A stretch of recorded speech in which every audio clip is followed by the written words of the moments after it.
ano to? Kaite Animation. Elementary school, kung saan puro saya lang nangyari sa experience ko. Naranasan niyo na ba pumasok kahit walang baon? Uy, Kate, bibili ka ng tray? Di, wala naman akong baon eh. Libre mo na lang ako. Sige, ano bang gusto mo?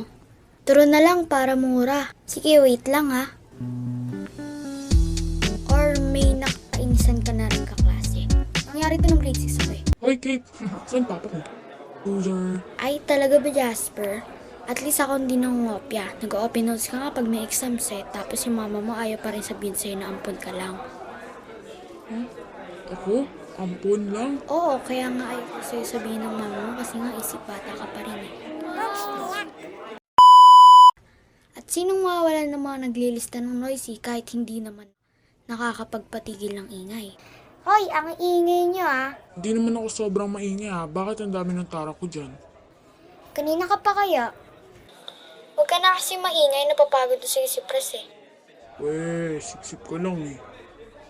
Ah, talaga ba? Pakialam ko. At least ako with honors. Honors ka lang kasi nga sip-sip ka. Bahala kayo, maingay kayong dalawa ah.